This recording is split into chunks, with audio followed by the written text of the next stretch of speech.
मग आपण 16 भाग सिंपल प्रेझेंट टेन्सचे पाहिले. एक V1 चे पाहिलं, ओके, नंतर हॅवचं पाहिलं आणि एम जारचं पाहिलं. मग आज आपण सिंपल प्रेझेंट टेन्सचे WH क्वेश्चन आहे तो टू बी फॉर्मचा पाहणार आहे. टू बी फॉर्म म्हणजे काय? M, is, R.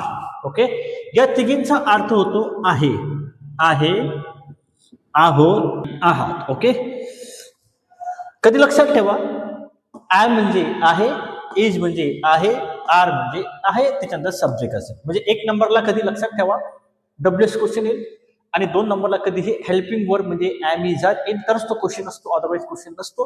नंतर सब्जेक्ट येईल, नंतर ऑब्जेक्ट. मी काय घेतलं माहिती का, इथं कॉम्प्लिमेंट जास्त करून देतं.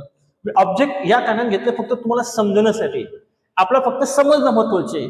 ते शेवटी का आलंय, कशा पद्धतीत आलंय ते आपण नंतर भाग बनणार आहे, पण वाक्याचा प्रश्न कसं तयार करायचं ते पाहणार आहे. मग याच्या शेवट काय पाहिजे? आहे, आहोत, आहात आणि शेवट आणि सुरुवात WH क्वेश्चन पाहिजे.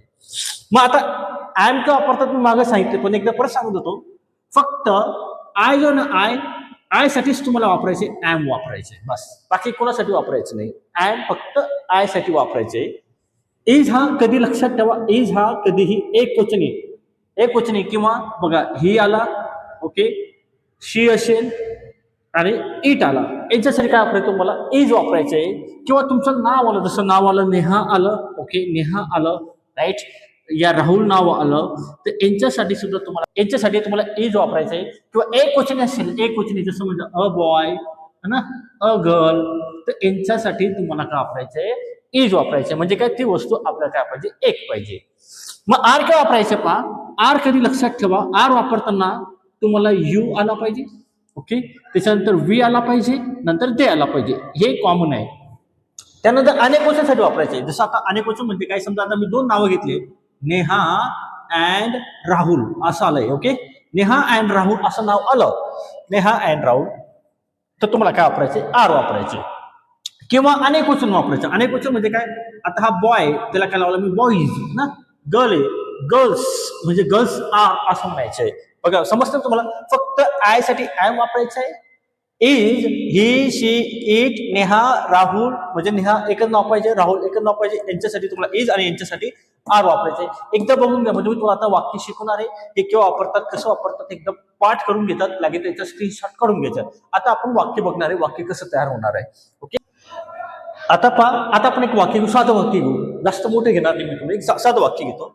बघा, साधं वाक्य काय, मी शिक्षक आहे असं वाक्य बघा, मी शिक्षक आहे. ओके, मी शिक्षक आहे, तुम्ही काय म्हणणार? I am a teacher. हे आपण अगोदर शिकलो, पहिल्या टेबल मध्ये शिकलो की मी शिक्षक आहे, ती शिक्षिका आहे, शी इज अ टीचर. आता समजा हेच वाक्य जर मी घेतलं, मी शिक्षक आहे का, आता मला सांगा, हा झाला तुमचा व्हर्बल क्वेश्चन आहे. काय झाला? म्हणजे हा आय एम तो पुढे घेऊन टाकायचा. तुम्ही काय म्हणणार? एम आय टीचर, आणि शेवटी काय द्यायचं तुम्हाला? क्वेश्चन मार्क द्यायचं. ओके, हे होकारार्थी वाक्य, हे व्हर्बल क्वेश्चन आहे ज्याचे उत्तर येस किंवा नो येईल. पण आपण काय पाहणार आहे? WH क्वेश्चन पाहणार आहे. ओके, बघा, सर्व शेवटी आहे येते.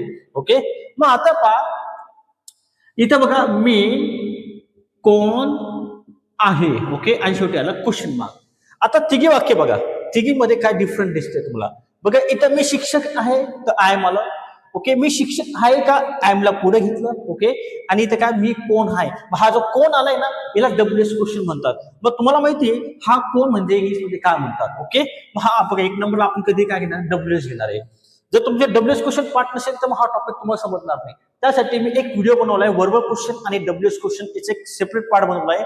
त्या ठिकाणी मी WH क्वेश्चनचे अर्थ सर्व लिहून दिलेले, ते एकदा पाठ करून घ्या. ओके, पाठ केलं म्हणजे तुम्हाला हा WH क्वेश्चन 100% चांगल्या पद्धतीने समजेल. मी अतिशय सोप्या पद्धतीने शिकवणार आहे. त्याच्यानंतर मी खूप मोठं वाक्य घेईल, म्हणजे जेणेकरून तुम्हाला कोणत्या प्रकारचे कन्फ्युजन होणार नाही.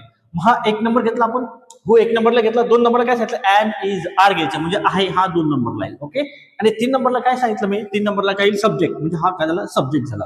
आता कोणला काय इंग्लिश मध्ये मी घेतलं? हु, हा घेतला हु. ओके, आणि 2 नंबरला एम, इज, आर. मग आता काय घ्यायचं आपण नंतर विचार करू.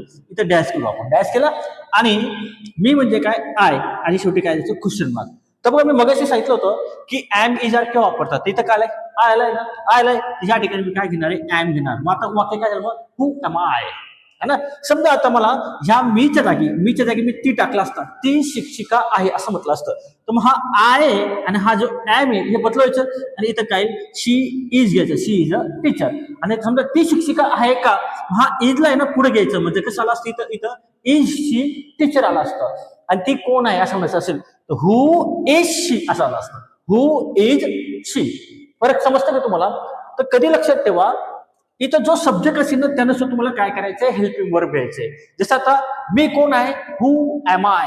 तू कोण आहे, आता तू कोण आहे बघा, तू कोण आहे आलाय बघा, मग कोण आलाय, आला ना कोण, म्हणजे हा काय डब्ल्यूएस क्वेश्चन आहे. ओके, मग डब्ल्यूएस क्वेश्चन कधी मी एक नंबरला घ्यायच्या, नंतर हेल्पिंग वर्ब घ्यायचं. हेल्पिंग वर्ब असेल तरच त्याचा अर्थ डब्ल्यूएस क्वेश्चन, अदरवाईज होणार नाही. हे डोक्यामध्ये फिट करून घ्या. कारण काही लोक पाहतात की हु हा कधी कधी मोठ्या वाक्यामध्ये मध्ये येतं. ओके, मग त्याचा अर्थ जो जा जी मी डीप मध्ये घेणार आहे पुढे नंतर, पण आता एक शॉर्टकट सांगतोय.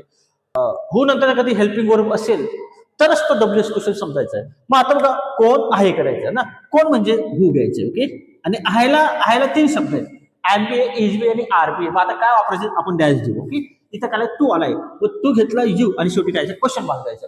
मग आता तिकीट बाकी काय येणार आहे, इथं काय यू आलाय, यू ला आपण काय वापरतो, आर वापरतो. हु आर यू. ती कोण आहे तर काय घ्यायचं, इथं शी, इथे इज येईल, हु इज शी. आता एक वाक्य हेच बघू आता, तू कोठे आहे, तू कोठे आहे, इथं काय कोठे आलाय. ओके, कोठे म्हणजे वेळ. मग आता हा जो हु आहे ना, हु तो कट करायचं आणि कट केल्यानंतर त्या जागी काय टाकायचं, आपल्याला वेळ टाकायची. मग हा जो हुच्या जागी काय टाकणार, वेळ. ओके, इथं काय तू आलाय, मग तुला आपण काय वापरतो, आर वापरतो. मी इथं काय घेणार, आर, आणि नंतर काय यू, वेअर आर यू. ते म्हणणं मी बस स्टँड नाही ना, याचं उत्तर काय देणार. आता वेअर नाही तर कधी तुम्हाला प्रश्न विचारला आहे वेअर आर यू, तर तुम्हाला जागा सांगायची. समजा तुम्ही घरी आहात, घरी, तर तुम्ही काय ना आय एम ऍट होम असं म्हणा. आय एम ऍट होम, बघा जागा आली का नाही. ओके, तुम्ही मी बस स्टँडला आहे, I am at bus stand. Okay, मुंबईला आहे, आय एम, आता मोठी जागा असं म्हणायचं असेल तर इन म्हणायचं. मग कसे वाक्य, आय एम इन मुंबई असं म्हणायचे. आणि हु नाही तर तुम्हाला कोणी प्रश्न विचारला हु ने, तर समजून घ्यायचं की ते व्यक्तीचं नाव घ्यायचं, म्हणजे हु आर यू, तुम्ही कोण आहात ते सांगायचे. समजा आय एम टीचर असेल, किंवा आय एम रोहन असेल, आय एम नेहा असेल, आय एम डॉक्टर, म्हणजे हु ने विचारलं तर तुम्ही कोण आहात ते सांगायचे. आणि वेअर ने विचारलं तर ते जागा कुठे आहे. समजा आता या वेळेच्या जागी मी समजा आता हे घेतलं, तुम्ही नेहमी म्हणतात तू कसा आहे, असे कॉमन शब्द तुम्ही नेहमी ऐकला असेल की तू कसा आहे. आता कसा म्हणजे काय, हाऊ. बस हा जो वेळ आहे ना, वेळ तो कट करायचा आणि त्या ठिकाणी काय टाकणार, तुम्ही हाऊ घ्यायचंय, हाऊ आर यू. कारण आर का घेतलं, या ठिकाणी यू आलाय. समजा मी या ठिकाणी नेहा नावाला असतं, नेहा मी घेतला असतं नेहा आणि क्वेश्चन मार्क दिला असतं. ओके, तर मग नेहाला आपण आर ने वापरत, नेहाला आपण काय वापरतो, इज, म्हणजे आरच्या जागी काय आलं असतं, इज आलं असतं. कसं आलं असतं, हाऊ इज नेहा. नेहा कुठे आहे तर कसं आलं असतं, वेअर इज नेहा. तुम्ही कुठे आहात, वेअर आर यू. मी कुठे आहे, मी, वेअर एम आय, है ना. राधिका कुठे आहे, where is Radhika. Petrol pump कुठे आहे, where is petrol pump. Okay, Mumbai कुठे आहे, where is Mumbai. Bus stand कुठे आहे, वेअर इज बस स्टँड. फक्त वेअर टाकल्याचं, म्हणजे तुमचं डब्ल्यूएस क्वेश्चन पाठ पाहिजे त्यासाठी. ओके, तुमचं डब्ल्यूएस क्वेश्चन पाठ नसेल तर वाक्य तयार करता येणार नाही. आणि डोक्यामध्ये फिट करून घ्यायचे की डब्ल्यूएस क्वेश्चन तर ॲमिजार आलाच पाहिजे, म्हणजे कोणतं तुम्हीच्या फॉर्म मध्ये. हे तुम्ही छोटे वाक्य पाहिलं, तुम्हाला समजले छोटे वाक्य. मी 2-3 मोठे वाक्य घेतो, म्हणजे तुम्हाला अजून कन्फर्म होऊन जाईल की मोठं वाक्य आलं तर कसं करायचंय. फक्त स्ट्रक्चर लक्षात ठेवा. ओके, आता मी छोटं वाक्य पाहिलं होतं. ओके, मला माहिती मोठं वाक्य करताना तुम्हाला थोडं कन्फ्युजन येईल, पण एक गोष्ट कधी लक्षात ठेवा, किती मोठं वाक्य आलं, मी तुम्हाला अगोदर सिम्पल प्रेझेंट टेन्स 1 मध्ये त्याचं एक स्ट्रक्चर सांगितलं की वाक्य बनवताना काय, कुठे, केव्हा असं करायचं किंवा शेवटून पुढे जायचे. आता बघा हे वाक्य पहा, या मोठं वाक्य बघा, या इंग्रजी शिकण्याच्या प्रवासात मी नियमित आणि प्रामाणिक विद्यार्थी म्हणून कोण आहे. आता कोण आहे आलंय. ओके, कसं आहे ते आपण नंतर पाहू. आता कोण आहे, मी तुम्हाला काय बोललो, कोण एक नंबरला घ्यायचे. तर मी या ठिकाणी काय घेणार आहे, हु घेणार आहे. हु घेतला. ओके, इथं आपण काय घेणार आहे, एम इज आर. मग आता एम जर का येईल ते बघू. आता सब्जेक्ट कोणत्या या वाक्यामध्ये, इथं आलाय मी. काय आलाय, मी. समजा मी नियमित विद्यार्थी आहे असं म्हणायचं, आय एम रेग्युलर स्टुडंट. पण नियमित आता म्हणून आलाय, ते म्हणूनचा अर्थ काय ते तुम्हाला सांगतो. आता इथं काय आलाय, सब्जेक्ट आय आलाय. काय आलाय, आय. मग आयला आपण काय वापरतो, एम वापरतो. मग आता या ठिकाणी कसं आलं वाक्य, हु एम आय. काय आलं वाक्य, हु एम आय. ओके, आता मी या इंग्रजीच्या प्रवासात मी कसा, मी कुठे बघा, या इंग्रजीच्या प्रवासाचे वाक्य घ्यायचे. त्याच्यानंतर काय यायचं, दिस इंग्लिश लर्निंग. ओके, आणि प्रवासला काय होतं आपण जर्नी जर्नी झाला.